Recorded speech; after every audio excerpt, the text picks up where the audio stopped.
Time দিয়েছে ওনাদেরকে। 24 ঘন্টার পরে যদি এই বিষয়ে কোনো হাল যদি বের না হয় তাহলে আমরাও অ্যাকশন নিতে বাধ্য হব।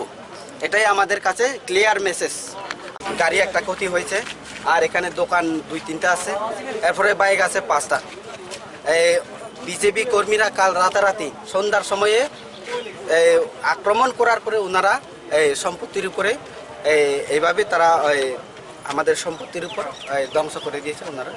তাই আমরা এই সম্পত্তি সহ যদি যারা এখানে 12 জন লিস্টেড আছে আসামি, তাদেরকে যদি আমরা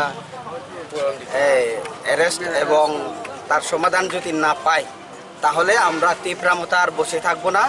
এটা বিজেপিদের আমরা ক্লিয়ার মেসেজ দিতে চাই, ওনারা যেখানে থাকেন না কেন অবশ্যই আমরা ওদেরকে বের করে আনবো, যদি আইন যদি আমাদের সঙ্গে যদি সঙ্গ না দেয়। এটাই মেসেজ।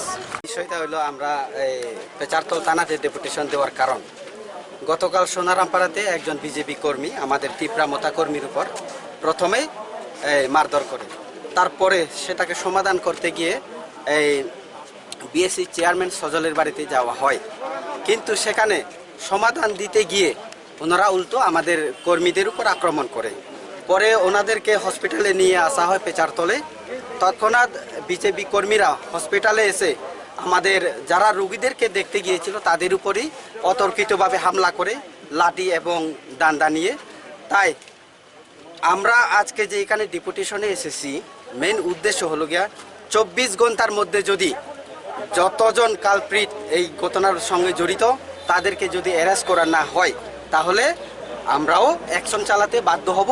এবং আমাদের যে 4 জন আহত ওনারা হলেন অমর শান্তি চাকমা, এবং দ্বিতীয়জন হলেন প্রাণেশ দেওয়ান, এবং আমাদের সাবজোনাল চেয়ারম্যানের সুধীর চাকমা, এবং একজন পুলিশ কনস্টেবল একজন সঞ্জিত চাকমা ওনার নাম।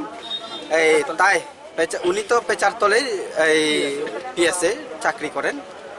তাই আজকে আমাদের তীব্রতার তরফ থেকে আমি সাধন চাকমা, আমি all Tripura YTF youth Tripura ফেডারেশনের ভাইস প্রেসিডেন্ট।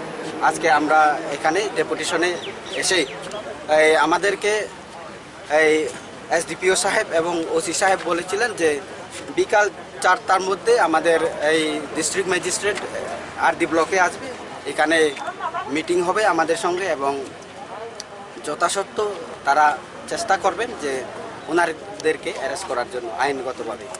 এটাই। নমস্কার। আপনি করছেন থানাতে কালকেই করছি অভিযোগ, কাগজে এখনও লিখা দিস না, এখন লিখা আমরা থানাতে যাবো।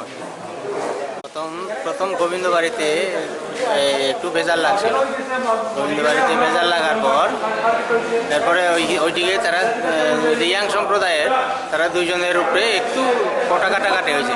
কটা কাটাকাটি হওয়ার পর এইখানে এইটা ওই পার্টি রূপ ধারণ করছে আর কি। তারা সবাই এটা কইছে বিজেপি মারছে, বিজেপি মারছে। এরপরে বিজেপি মারছে কইয়া ওই সোনারামপাড়া পঞ্চায়েত থেকে তারা চেয়ারম্যান, এই এডিসির চেয়ারম্যান কিতাকিতি বানাইছে, এরা গেছে। এরা যাওয়ার পরে এখানে প্রায় 4-5 জনের উপরে আক্রমণ করছে তারা। আক্রমণ করার পর এরপরে এটা কোনো মতে শেষ করছে তারা। আমরা লোক গেছে, এটা থামছে আর বেজাল করতে দিছে না। এটা টামানির পর এরপরে পেজার তল থেকে পেজার তল আন্দার সরাতে গেছে লোক যাওয়ার পর আমি বারান্দাতে বোয়াট আসলাম। এখানে গিয়া ডাইরেক্ট আমার উপরে আক্রমণ করছে তারা।